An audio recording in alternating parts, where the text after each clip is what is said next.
Welcome to Nature Nurture Hub. A little sunlight, a touch of care, and a whole lot of heart. That's all it takes to turn your African violet into a masterpiece of indoor color. Growing African violets is like inviting happiness into your home. Their soft, velvety leaves and bright blossoms have a magical way of lighting up. For many gardening lovers across the USA, African violets are the first houseplant that truly feels personal. They respond to kindness, reward consistency, and bloom in gratitude when given just the right balance of love and light. Today, you were diving deep into everything you need to know about how to grow your own African violet. From soil and sunlight to watering, fertilizing, and keeping them blooming all year long. Let's start with the basics. African violets come from the cloud forests of Tanzania, where they grow under tree canopies in warm, gentle humidity and soft filtered light. This gives us an important clue. These are not full sun plants. They prefer a cozy, bright, indirect light setup. In your USA home, a north or east-facing window is perfect. That morning sun is gentle enough to encourage blooms without scorching those delicate fuzzy leaves. If you're using artificial grow lights, aim for 12-14 hours of soft fluorescent or LED light daily, keeping the plant about 12 inches from the bulb.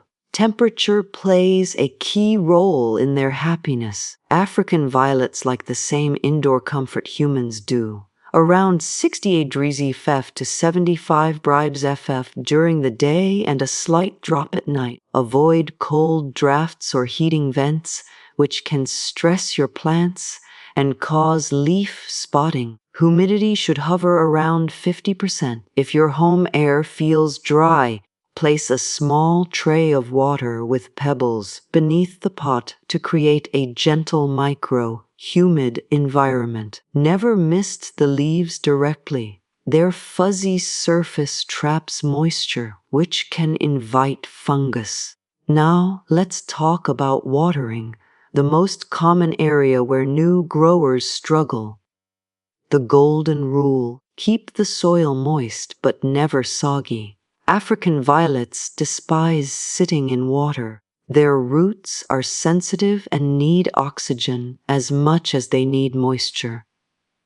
The best method is bottom watering. Simply fill a saucer with lukewarm water and let the pot absorb it from below for about 20-30 minutes. Once the top feels slightly damp, discard any excess water. Cold or chlorinated water can shock the plant, so always use room temperature filtered water when possible. A healthy watering rhythm usually means once every 5 to 7 days, but always check the top inch of soil. If it's dry to the touch, it's time. Overwatering leads to root rot, the silent killer of many African violets. Underwatering, on the other hand, causes drooping leaves and delayed blooming. Finding that middle ground, consistent moisture, not excess, is what separates thriving plants from struggling ones. Now, what about soil? Regular potting mix isn't ideal. African violets need an airy, fast-draining blend that keeps roots healthy and oxygenated. A perfect recipe includes peat moss, perlite, and vermiculite in equal parts. You can also add a pinch of horticultural charcoal for freshness. This mix keeps things light and helps water flow smoothly.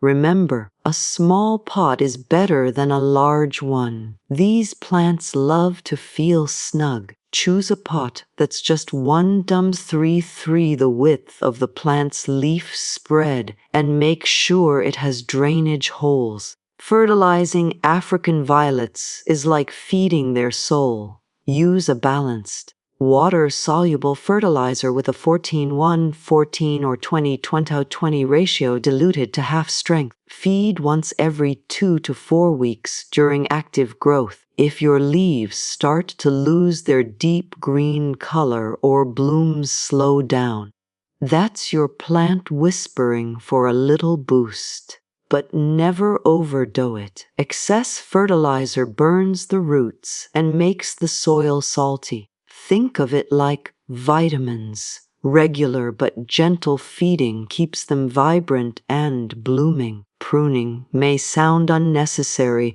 for such a small plant, but it's key for lush, ongoing growth. Remove faded blooms promptly, trimming them at the base of the stem to encourage new buds.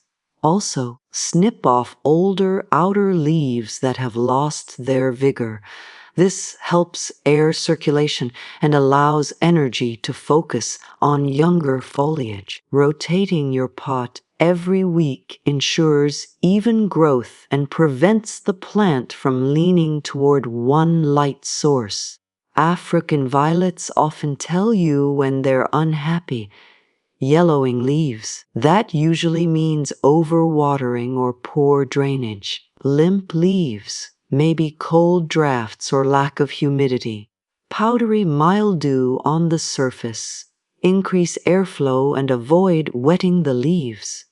If your plant isn't blooming, check your light. They need bright, indirect light consistently, not dim corners. Another sneaky issue is soil compaction. Repot every 6 to 12 months with fresh mix to keep things airy. Propagation is where the fun really begins. You can grow new African violets from a single healthy leaf. Snip a medium-sized leaf with a 1-inch stem, dip it in rooting powder, and plant it in moist mix under a clear dome or bag to hold humidity.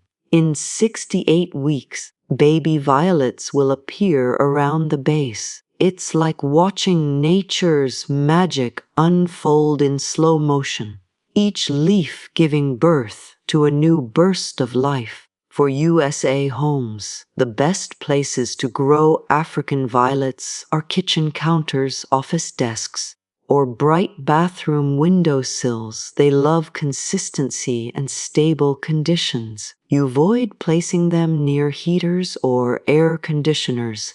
Both extremes can damage their delicate system. With the right care, each plant can bloom multiple times a year, producing a rainbow of purple, pink, white, or blue blossoms that last for weeks. African violets aren't just decorative. They're emotionally uplifting. Their gentle presence teaches patience, their blooms reward observation, and their rhythm of rest and rebirth reminds us of nature's balance. Caring for one can easily become a cherished ritual. That quiet morning check-in, the soft watering, the satisfaction of seeing new buds unfold. If you're just starting, don't stress about perfection. Even experienced growers lose a few leaves or blooms now and then.